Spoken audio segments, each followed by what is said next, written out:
क्या आपके बच्चे को ऑटिज्म स्पेक्ट्रम डिसऑर्डर है या आपका बच्चा बोलता नहीं है और लंबे समय से आप ट्रीटमेंट या थेरेपी ढूंढ रहे हैं, या आप लंबे समय से अपने बच्चे का ट्रीटमेंट तो करा रहे हैं लेकिन बच्चे में सुधार नहीं हो रहा है, तो इस वीडियो को जरूर देखें।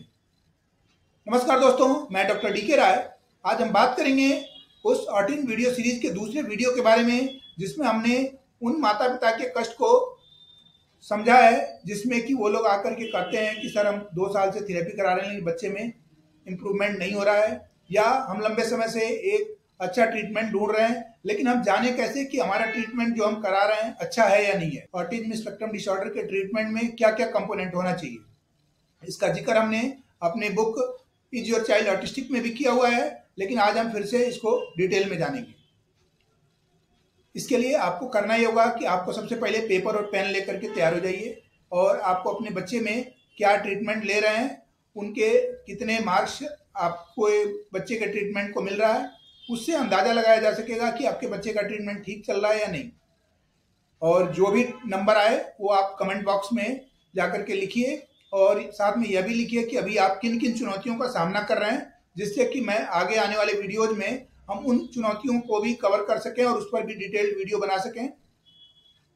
और इस तरह के और वीडियो पाने के लिए हमारा चैनल जरूर सब्सक्राइब करें। सबसे पहला पॉइंट है जो आपको चेक करना चाहिए कि आपके बच्चे का ट्रीटमेंट शुरू होने से पहले क्या डिटेल असेसमेंट हुआ या नहीं। यह डिटेल असेसमेंट कार्स हो सकता है, यानी चाइल्डहुड ऑटिज्म रेटिंग स्केल, या ISAA Indian scale for assessment for autism, या फिर कोई और हो सकता है। तो यदि आपके बच्चे में असेसमेंट हुआ है तो फिर 10 मार्क्स दीजिए, और यदि नहीं हुआ है तो 1 मार्क्स दीजिए। तो इस तरह से हम हर पॉइंट पे बच्चे के ट्रीटमेंट को मार्क्स देते रहेंगे ताकि हमें पता चल सके कि हमारे बच्चे का ट्रीटमेंट ठीक चल रहा है या नहीं, या उसमें कुछ सुधार की आवश्यकता है। अगला पॉइंट होगा कि ऑटिस्टिक बच्चे का डिटेल डायग्नोसिस हुआ है कि नहीं। यानी यदि ऑटिस्टिक बच्चे का डिटेल डायग्नोसिस से मतलब केवल ये नहीं कि आपके बच्चे को ऑटिज्म स्पेक्ट्रम डिसऑर्डर है या नहीं है, बल्कि इसका मल्टी लेवल डायग्नोसिस होता है। फर्स्ट लेवल पे होता है कि बच्चे को ऑटिज्म स्पेक्ट्रम डिसऑर्डर है या नहीं है। सेकेंड लेवल पे होता है कि बच्चे को उससे एसोसिएटेड क्या मेडिकल कोमॉर्बिडिटी है, यानी बच्चे को एडीएचडी है यानी attention deficit hyperactivity disorder, seizure है, दौरे पड़ते हैं, सोने की संबंधित समस्या है, या डाइजेशन से संबंधित कोई समस्या है जैसे कॉन्स्टिपेशन है, डायरिया है, गैस की प्रॉब्लम है, पेट में दर्द है, या डेंटल कोई प्रॉब्लम है। तो ये देखना होगा सेकेंड लेवल पे। और थर्ड लेवल पे जो देखना होगा कि मूल कारण क्या है, रूट कॉज क्या है। होता यह है कि हम क्या करते हैं, जो ही डायग्नोसिस पता चली और हम थेरेपी शुरू करा देते हैं, लेकिन थेरेपी सीधे शुरू कराना एक तरह से फीवर होने पे केवल पैरास्टामोल देना है कि जब तक हम पैरास्टामोल का असर रहेगा बच्चे में इंप्रूवमेंट होता है, बच्चे का फीवर उतर जाता है, पैरास्टामोल का असर खत्म, बच्चा फिर से वहीं वापस आ जाता है। इसलिए हमें पहले रूट कॉज को फाइंड आउट करना होगा कि बच्चे में ऑटिज्म स्पेक्ट्रम डिसऑर्डर है, बाकी जो प्रॉब्लम है सीजर है, तो उसका रूट कॉज क्या है, बच्चे में प्रॉब्लम है कहाँ पे। या गट से लेकर के ब्रेन तक कहीं भी हो सकता है। बच्चे को फूड से एलर्जी है, कई बच्चों को ग्लूटीन या केसिन से एलर्जी होती है, कई बच्चों को मेटल से टॉक्सिसिटी होती है, कई बच्चों में न्यूट्रिएंट्स की कमी होती है जैसे विटामिन की कमी, मिनरल्स की कमी होती है। कुछ बच्चों में हेल्दी बैक्टीरिया यानी गट माइक्रोबायोम में अल्ट्रेशन हो जाता है, या माइटोकॉन्ड्रिया जिसे हम powerhouse of the cell कहते हैं उसमें डिसफंक्शन हो जाता है, यानी वो प्रॉपरली काम नहीं करता, जिससे बच्चे में प्रॉब्लम हो जाती है। इसके अलावा भी और भी कारण हो सकते हैं, जैसे कि बच्चे में कैंडिडा इन्फेक्शन हो गया है, मोल्ड बायोटॉक्सिन है, या लाइम डिजीज है। तो मेनली बच्चे को जो हम सिम्टम्स देख रहे हैं कि बच्चा बोलता नहीं है, बच्चा हाइपर एक्टिव है, अकेले रहना पसंद करता है, ये सारे क्या है, लक्षण हैं। और लक्षणों का हम केवल थेरेपी करा करके पैरास्टामोल बस देते हैं, लेकिन रियल में अगर हमें ट्रीटमेंट कराना है तो रूट कॉज फाइंड आउट करना होगा। जैसे कि फीवर में हम क्या करते हैं, बच्चे का टेस्ट कराते हैं कि बच्चे को मलेरिया है या टाइफाइड है, और उसके अकॉर्डिंगली हम एंटीबायोटिक देते हैं और साथ में पैरास्टामोल देते हैं। तो हम ये नहीं कहते कि आप थेरेपी मत कराइए, थेरेपी बंद करा दीजिए, लेकिन थेरेपी के साथ बच्चे के रूट कॉज को भी फाइंड आउट करना जरूरी है कि बच्चे का रूट कॉज क्या है, और उसको भी ट्रीट जब तक नहीं किया जाएगा तब तक केवल थेरेपी से बच्चे में इंप्रूवमेंट नहीं होता है। तो इसलिए कई माता पिता ये कहते हैं कि 2 साल से थेरेपी करा रहे हैं लेकिन बच्चे में इंप्रूवमेंट नहीं हो रहा है, तो उसका मेन कारण यही है कि आप केवल पैरास्टामोल दिए जा रहे हैं। जब तक रूट कॉज पे काम नहीं करेंगे बच्चे में इंप्रूवमेंट नहीं होगा। इसलिए रूट कॉज को फाइंड आउट करना भी उतना ही जरूरी है जितना कि थेरेपी कराना। दूसरा होता है कि ऐसे बच्चे एक फिक्स रूटीन को फॉलो करते हैं। फिक्स रूटीन यानी यदि उनका रूटीन थोड़ा भी चेंज किया जाए तो बच्चे परेशान हो जाते हैं। जैसे अगर एक फिक्स टाइम पे सोएंगे, फिक्स टाइम पे जगेंगे, फिक्स टाइम पे खाना खाएंगे, ठीक है, तो अगर आपने उसको चेंज कर दिया, अगर उसके सोने का टाइम चेंज कर दिया, खाने का टाइम चेंज कर दिया, सोने की जगह चेंज कर दिया, खाने की जगह चेंज कर दिया, तो बच्चा परेशान हो जाएगा। तो इसलिए एक फिक्स रूटीन बना करके और उसे हमें फॉलो करना होगा। जैसे इससे क्या बेनिफिट होगा कि एक तो आपको बच्चे के साथ स्ट्रगल नहीं करना होगा और एक कंसिस्टेंसी मेंटेन रहेगी, यानी फिक्स टाइम पे बच्चे की थेरेपी होगी, बच्चा फिक्स टाइम पे खाना खाएगा, फिक्स टाइम पे सोएगा और बच्चा आपसे फुली कोऑपरेट करेगा, क्योंकि उसे पता है कि इस टाइम पे हमारी थेरेपी होनी है, इस टाइम पे हमें पढ़ना है, इस टाइम पे हमें सोना है, तो बच्चा फुली कोऑपरेट करेगा। उसके बाद से एक पेरेंट चाइल्ड बेटर रिलेशन भी डेवलप होगा, बच्चे और आपके में बार बार स्ट्रगल की नौबत नहीं आएगी। अगर आपके बच्चे में रूटीन नहीं है तो बच्चा टेंट्रम शो करेगा, हाइपर एक्टिविटी हो जाएगा, मेल्टडाउन शो करेगा। तो इसलिए एक फिक्स रूटीन होना बच्चे को गाइड करती है कि अब कब तुम्हें क्या एक्सपेक्ट करना है और कैसे रिएक्ट करना है। खाने के टाइम पे खाना है, सोने के टाइम पे सोना है, ये उसे पता है, तो उसके अकॉर्डिंगली वो प्रॉपरली बिहेव करेगा। इसलिए रूटीन, अगर आपके बच्चे के ट्रीटमेंट का एक पार्ट ये भी होना चाहिए कि बच्चे का एक फिक्स रूटीन होना चाहिए। साथ ही जो आप ट्रीटमेंट या थेरेपी करा रहे हैं उसका कोई लॉजिकल बेस है, कोई साइंटिफिक बेस है या नहीं। जैसे अप्लाइड बिहेवियर एनालिसिस करा रहे हैं, यानी एबीए थेरेपी क्यों काम करती है? क्योंकि हम क्या करते हैं, बच्चे को एक टास्क फिनिश करने के लिए दिए और रिनफोर्सर यानी कोई उसको हमने प्राइज दिया, उससे बच्चा हैप्पी हुआ क्योंकि डोपामिन रिलीज हुआ। तो इस तरह से ये जो है डोपामिन रिलीज करने के लिए रिनफोर्समेंट देने पर आधारित है। उसी तरह से हमने मसाज क्यों दिया, बच्चे को फिजिकल टच दिया, उससे लव हार्मोन यानी ऑक्सीटोसिन रिलीज हुआ, जिससे बच्चे के सोशलाइजेशन में हेल्प मिलती है। प्ले थेरेपी क्यों दिया, ये भी सोशलाइजेशन में हेल्प करेगा क्योंकि ऑक्सीटोसिन रिलीज कराएगा। उसी तरह म्यूजिक थेरेपी क्यों दिया, क्योंकि बच्चे को एंडोर्फिन रिलीज कराना है जो कि पेन किलर हार्मोन है, बच्चे में अगर पेन हो रहा है तो उसको कम करेगा और बच्चा हैप्पी फील करेगा। लाइट थेरेपी क्यों देना है, क्योंकि बच्चे का मूड स्टेबलाइज करना, बच्चे में मूड स्विंग की समस्या कई बार होती है, बच्चे का मूड फ्लक्चुएट करता है, तो ऐसे में मूड को स्टेबलाइज करने के लिए लाइट थेरेपी हेल्पफुल है और उसकी हाइपर एक्टिविटी भी इससे कम होगी। नेक्स्ट जो है स्मार्ट गोल, यानी अब जितने भी पॉइंट्स हम बता रहे हैं हर पॉइंट्स पे अगर आप फुली अप्लीकेबल है आप पे, हमने शुरू में ही बता दिया था कि कैसे स्कोरिंग करना है, इसलिए हर पॉइंट पे हम आपको स्कोरिंग के लिए रिमाइंडर नहीं देंगे, लेकिन आप स्कोरिंग हर पॉइंट पे करते रहें कि अगर फुली अप्लीकेबल है तो 10 मार्क्स देना है और बिल्कुल अप्लीकेबल नहीं है आप पे तो मतलब आप उसको ट्रीटमेंट प्लान में इंप्लीमेंट नहीं किए हुए हैं तो 1 नंबर दें। इससे ये होगा कि आपका टोटल स्कोर लास्ट में पता चल जाएगा और पता चल जाएगा कि आप गलती कहाँ पे कर रहे हैं। बच्चे में अगर इंप्रूवमेंट नहीं हो रहा है तो किस पॉइंट पे आप मिस कर रहे हैं, उसको आप ठीक कर लेंगे, बच्चे में इंप्रूवमेंट होने लगेगा। तो नेक्स्ट पॉइंट है कि बच्चे का जो थेरेपी हो रही है उसका गोल क्या आपको पता है कि किस गोल पे काम हो रहा है।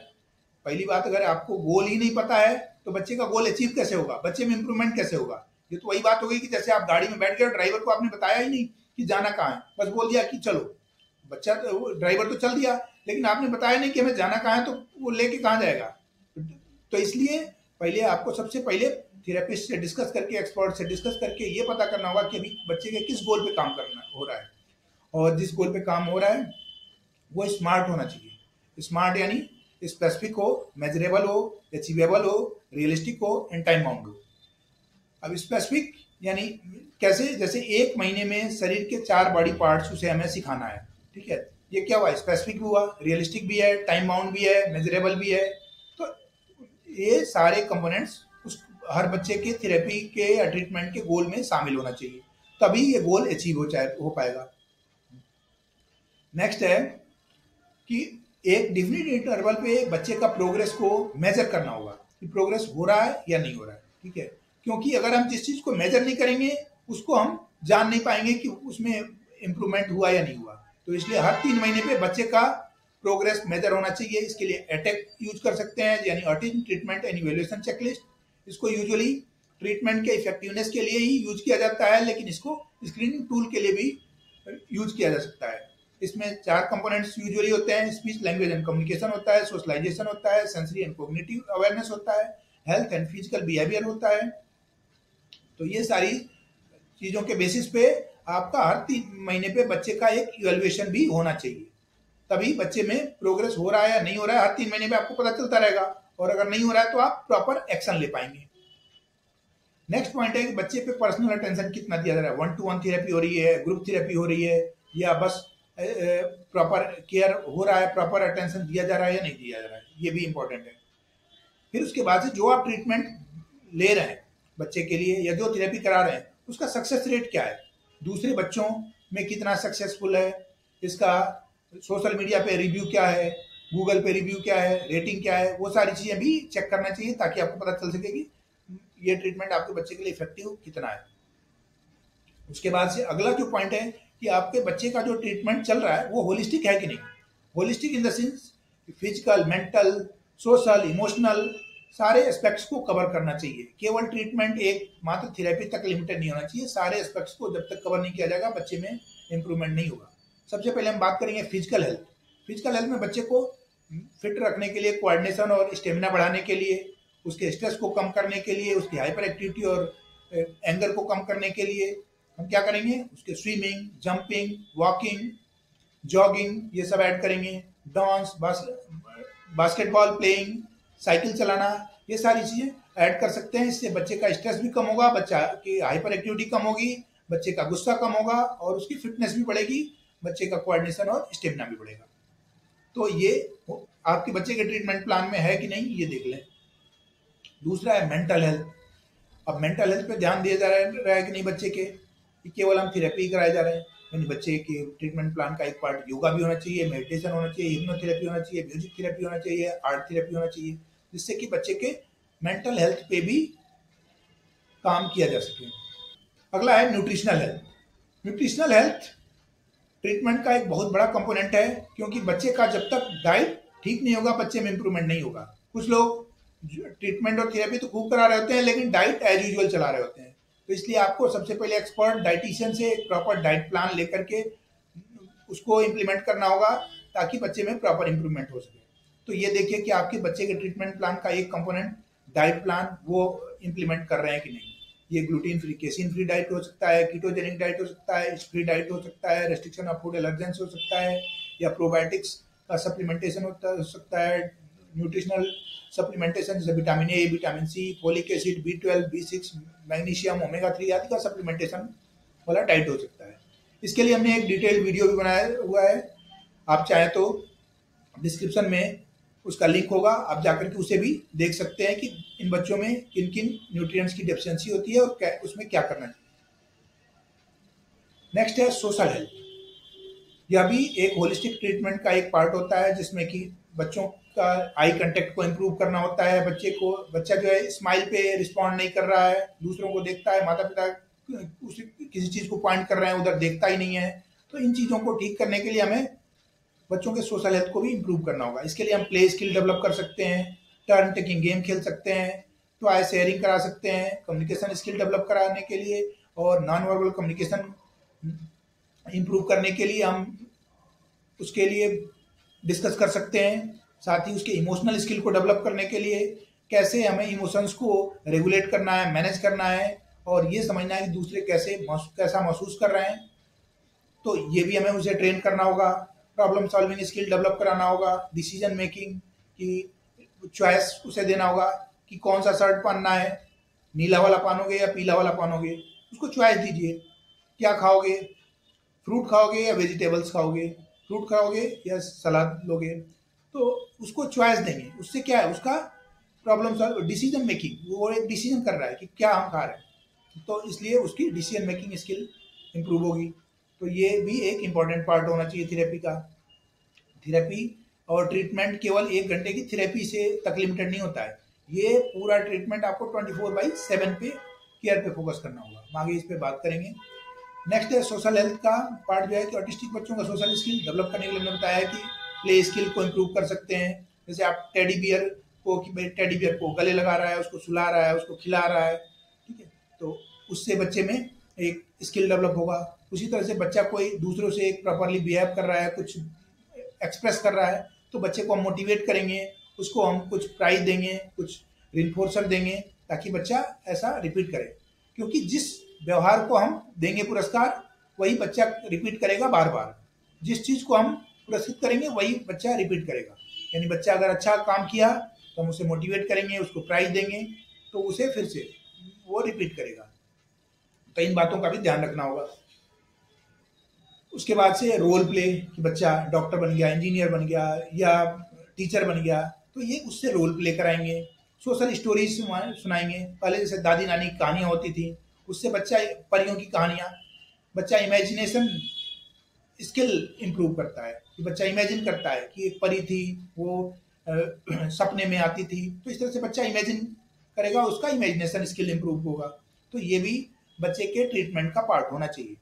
इमोशनल हेल्थ, इमोशनल हेल्थ में बच्चा कैसा अनुभव कर रहा है ये हमें देखना होगा, और उसको कैसे आइडेंटिफाई करें, उसको हम समझ पाएँ कि बच्चा हैप्पी है, सैड है, एंग्शियस है, एंग्री है, हाइपर एक्टिव है, उसका क्या इमोशंस है और उसको हम कैसे रेगुलेट कर सकते हैं। इसके लिए 5 स्टेप प्रोसेस होता है कि सबसे पहले हम ये जानें कि बच्चा कैसा फील कर रहा है, स्ट्रेस है, बोर है या फिर हैप्पी है, सैड है, ये हम देखेंगे। फिर उसके बाद से उसको एक नाम देंगे, फिर उसके बाद से कुछ देर रुकने के लिए कहेंगे, फिर जब बच्चा काम एंड कूल हो जाए तो हम उसको सपोर्ट करेंगे इस तरह से। और किस वजह से बच्चा सैड हो रहा है, बच्चा हाइपर एक्टिव हो रहा है, तो उसका एंटीसीडेंट क्या है, मतलब वो उसका एंटीसीडेंट किस चीज़ को देख करके बच्चा हाइपर एक्टिव हो रहा है, तो उसको हम रूल आउट करेंगे, उसको एड्रेस करेंगे कि अगर मान लीजिए एक टीवी पर तेज गाने देख करके बच्चा हाइपर एक्टिव हो रहा है, तो हम टीवी पर तेज गाने नहीं चलाएंगे बच्चे के सामने, ताकि बच्चा हाइपर एक्टिव ना हो। तो इस तरह से एंटीसीडेंट बिहेवियर कंसिक्वेंस वाला जो फार्मूला है, यानी बच्चे को अगर हमने एंटीसीडेंट हटा दिया, यानी जिसको देख करके बच्चा परेशान हो रहा है, तो अपने आप बिहेवियर उसका ठीक हो जाएगा। तो हम एंटीसीडेंट बिहेवियर कम्युनिकेशन पे भी आगे अगले वीडियो में बात करेंगे, लेकिन अभी हम इस पर कि कैसे हम बच्चे के बिहेवियर को कंट्रोल कर सकते हैं। उसी तरह से बच्चे का सेंसरी स्टिमुलेशन देंगे। यदि वो हाइपर एक्टिव हो गया है तो उसको क्या कहेंगे, बच्चा को क्लैपिंग करने के लिए कहेंगे, ताली बजाओ।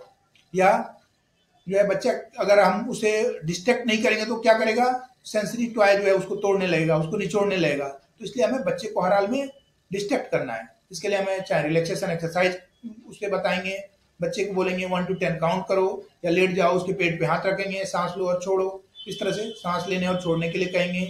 या फिर उसके एक्टिविटी को चेंज कर देंगे, बच्चे के साथ हम कहेंगे चलो पार्क में घूम के आते हैं, या फिर उसको पानी पिलाएंगे या हाथ धोने के लिए लगा देंगे, ठीक है, या किसी शांत जगह पे लगाएंगे, ले जाएंगे, या उसका कुछ फेवरेट म्यूजिक लगा देंगे, या बोलेंगे चलो फुटबॉल खेलते हैं, या कोई झूला झूलाते हैं, ठीक है, या कोई बुक रीडिंग में लगा देंगे। मतलब बच्चा जब टेंट्रम शो कर रहा है, बच्चा हाइपर एक्टिव हो रहा है, तो बच्चे को डिस्ट्रैक्ट करना है कि या उसे एक शांत जगह में छोड़ देना थोड़ी देर, या फिर उसको डिस्ट्रैक्ट करना है, दूसरी चीजों में इंगेज कर देना है।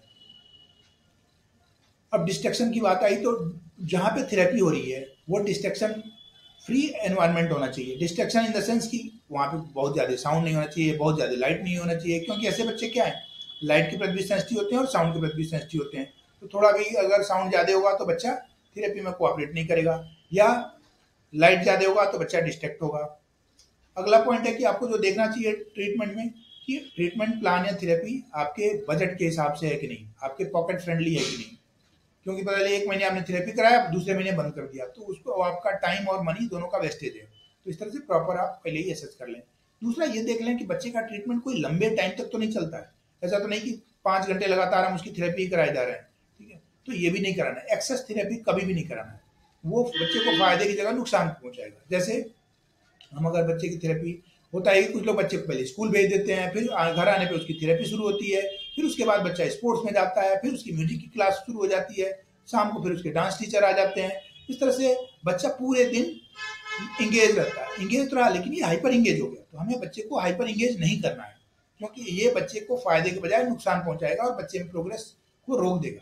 इसलिए एक लिमिटेड ट्रीटमेंट और थेरेपी पे ही फोकस करना है। बच्चे को रिलैक्स होने के लिए भी टाइम मिलना चाहिए, ना कि पूरे टाइम हम उसको ट्रीटमेंट और थेरेपी में एंगेज रखें।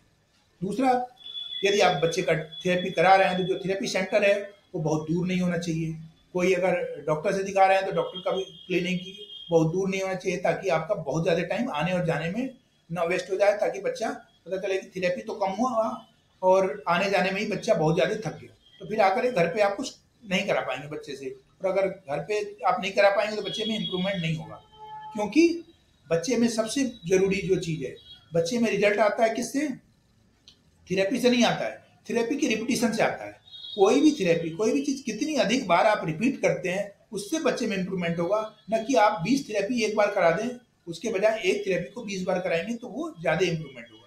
तो इसीलिए आप हमेशा उसको रिपीट करने का आपके पास टाइम होना चाहिए, और ये तभी होगा जब आपके पास होम थेरेपी प्लान होगा। यानी आपको 24/7 केयर पे ध्यान देना होगा, ना कि 1 या 2 घंटे के थेरेपी पे डिपेंडेंट रहना होगा कि हम 1-2 घंटे गए, थेरेपी करा दी और हमारा काम खत्म हो गया, अब हम बैठ के इंतजार करें कि हमारे बच्चे में इम्प्रूवमेंट हो रहा है कि नहीं हो रहा है। तो ऐसा नहीं करना है, हमें 24/7 केयर पे बच्चे के साथ लगे रहना है, बच्चे में इम्प्रूवमेंट होगा। इससे क्या होगा, अगर हम घर पे होम थेरेपी प्लान ले लेंगे तो बच्चे को स्किल की प्रैक्टिस करने के लिए 20 गुना अधिक टाइम मिलेगा। हम 1 घंटे थेरेपी करा करके आ गए, लेकिन अगर घर पे प्रैक्टिस नहीं किया तो बच्चे का स्किल इम्प्रूव नहीं होगा। तो इसलिए घर पे प्रैक्टिस कराने से इम्प्रूवमेंट अधिक होता है। साथ ही पेरेंट्स की ट्रेनिंग भी जरूरी है कि आप जो थेरेपी करा रहे हैं वो कराना आपको कैसे कराना है, आपको पता है कि नहीं। क्योंकि अगर 24/7 केयर पे ध्यान देना है तो आपको पेरेंट्स ट्रेनिंग भी लेनी होगी, आपको जानना होगा कि बच्चे की थेरेपी कैसे करानी होगी। क्योंकि एक रिसर्च के अनुसार ये बताया गया है कि अगर माता पिता बच्चे को घर के एक फेवरेबल एटमॉस्फेयर में थेरेपी देते हैं तो बच्चे में 5 गुना अधिक रिजल्ट आएगा, और बच्चे को थेरेपी कराने के लिए 20 गुना अधिक अपॉर्चुनिटी मिलेगा। तो इसलिए पेरेंट्स ट्रेनिंग भी जरूरी है। अब पेरेंट्स ट्रेनिंग तो हो गई, लेकिन अब बच्चे का जो आप थेरेपी करा रहे हैं वो ठीक करा रहे हैं कि नहीं, उसकी मॉनिटरिंग हो रही है कि नहीं। तो इसलिए बच्चे की होम थेरेपी की मॉनिटरिंग भी जरूरी है। एक एक्सपर्ट उसे देखें कि जो आप थेरेपी करा रहे हैं वो प्रॉपर तरीके से करा रहे हैं या उसमें कुछ इंप्रूवमेंट की गुंजाइश है। ये सारे पॉइंट्स आपको अपने बच्चे के ट्रीटमेंट या थेरेपी में चेक करने हैं, और शायद अगर चेक कर लिया होगा तो अब तक आपको पता चल गया होगा कि आप कहाँ कहाँ गलती कर रहे हैं जिसके कारण आपके बच्चे में इम्प्रूवमेंट नहीं हो रहा है। और यदि आप अपने बच्चे का ट्रीटमेंट या थेरेपी शुरू करने जा रहे हैं तो ये सारी चीजें, सारे कंपोनेंट्स आपको अपने बच्चे के ट्रीटमेंट या थेरेपी में इंक्लूड जरूर करना होगा, ताकि आपके बच्चे में जल्दी इंप्रूवमेंट हो सके। यदि ये वीडियो आपको अच्छा लगा तो लाइक करें और दूसरे पेरेंट्स के साथ शेयर करें, और इस चैनल को सब्सक्राइब करें। इस चैनल को देखने के लिए और इस वीडियो को देखने के लिए बहुत बहुत धन्यवाद।